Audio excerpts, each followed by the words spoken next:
La Gran Depresión, de 1929. Aprendizajes esperados. Explica las características del periodo de entreguerras como causas de la Segunda Guerra Mundial. Al término de la Primera Guerra Mundial, tuvo lugar una etapa conocida como periodo de entreguerras que abarca desde 1919 a 1939, el inicio de la Segunda Guerra Mundial. Durante estos años se dio un cambio radical en el panorama económico mundial. Mientras Europa, que había sido el lugar de la contienda, trataba de recuperar su economía frente a todas las pérdidas que le había traído la guerra, Estados Unidos y Japón aceleraron su crecimiento económico. Los gobiernos de los países de Europa Central y Oriental experimentaban un gran caos económico y político, razón por lo cual, diversas corrientes democráticas, socialistas, comunistas y conservadoras, lucharon por organizar el gobierno y la economía de estos países.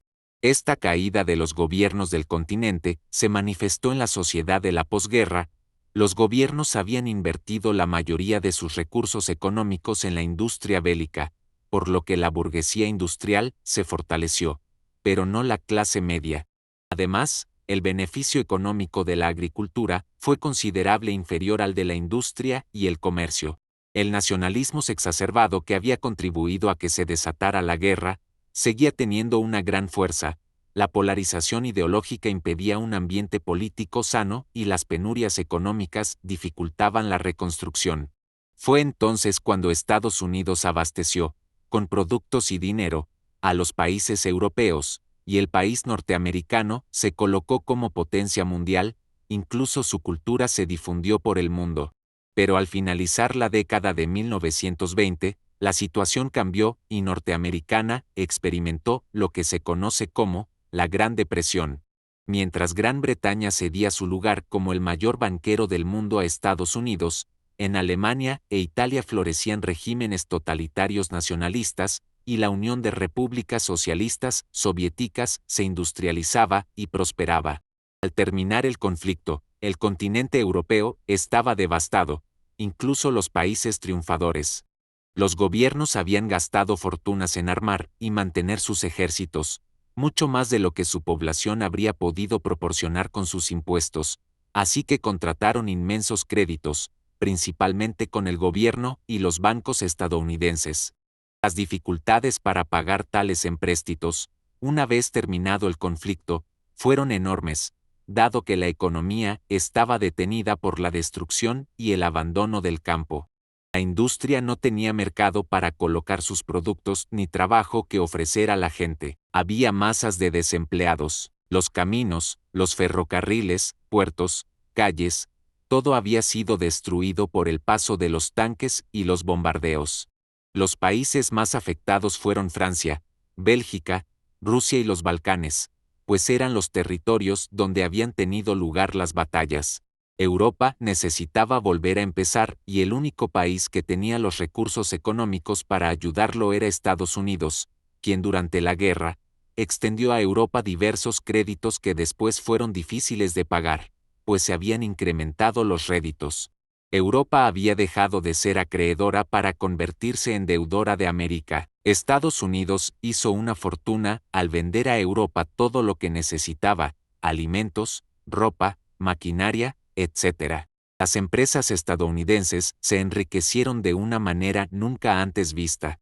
La estabilidad económica y la fuerza política y cultural que cobró Estados Unidos, así como su posición aventajada sobre Europa, le dio un lugar preeminente en los asuntos nacionales en todo el mundo, que antes se había restringido a su zona de influencia en América Latina. Por todo el mundo se difundieron las corrientes industriales norteamericanas, propuestas por Federico Taylor y Henry Ford, las cuales fueron el origen de la producción en masa y consistían en una organización científica del trabajo, una división de las tareas con tiempos asignados.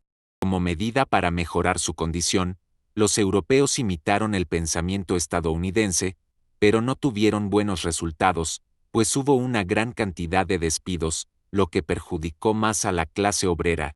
El país que más sufrió esta crisis fue Alemania, pues era el encargado de abonar las indemnizaciones de la guerra. Para que este país saldara sus deudas, se propusieron diversos planes, en los que se incluían ciertas medidas, como el hecho de que Francia podía intervenir las ganancias de los ferrocarriles, las aduanas y los bancos germanos mientras la deuda no terminara de pagarse. Sin embargo, aunque en 1930 se reformó el plan y se redujo la deuda, el país germano terminó de pagar hasta el año 2010. Sin embargo, la bonanza económica estadounidense enfrentó un importante obstáculo. En la década de los 20 la industria y la agricultura de Europa se restablecieron, incluso en la castigada Alemania. Gradualmente, los europeos dejaron de comprar los productos de Estados Unidos, país que llevaba varios años produciendo alimentos y mercancías suficientes para un mercado mundial.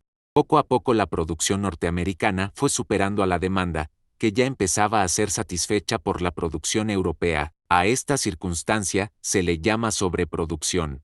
Esto fue lo que ocurrió en 1929 en Estados Unidos. Los empresarios de este país habían contraído deudas para obtener capital destinado a subir la productividad, y lo hicieron, pero como sus ventas bajaron, se hicieron de nuevas deudas como el pago de salarios, etc.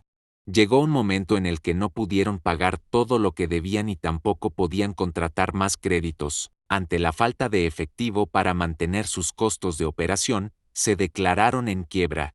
Como consecuencia, el 24 de octubre de 1929, ocurrió la caída de la Bolsa de Valores de Nueva York. En este año, los accionistas no hacían más que perder dinero, intentaron vender sus participaciones, y nadie quería comprarlas, así que los precios se desplomaron. En Estados Unidos, la industria se paralizó y hubo despidos masivos, lo que significó la ruina casi inmediata del mercado interno. Esta crisis, que ya de por sí era demasiado grande, se agudizó con otros problemas derivados de esta situación. La quiebra de empresas y particulares provocó que no se pagaran los préstamos bancarios y los bancos se quedaron sin dinero.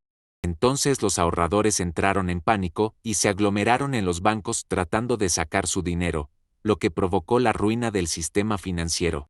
Este conjunto de circunstancias dio lugar a la llamada Gran Depresión, una prolongada disminución de las actividades económicas que se prolongó aproximadamente hasta 1935 y que afectó tanto la economía estadounidense como la de aquellos países que tenían negocios aquí. Los productores de materias primas para su industria, las líneas navieras y ferroviarias extranjeras que transportaban sus mercancías, las fábricas establecidas fuera de su territorio y las redes internacionales de comercio, todo colapsó junto con la economía de Estados Unidos. Lo anterior acarreó una fuerte disminución de la actividad económica en todo el mundo. La del 29 se considera la primera gran crisis global del sistema capitalista. Si te gustó el video, no olvides darle like y suscribirte.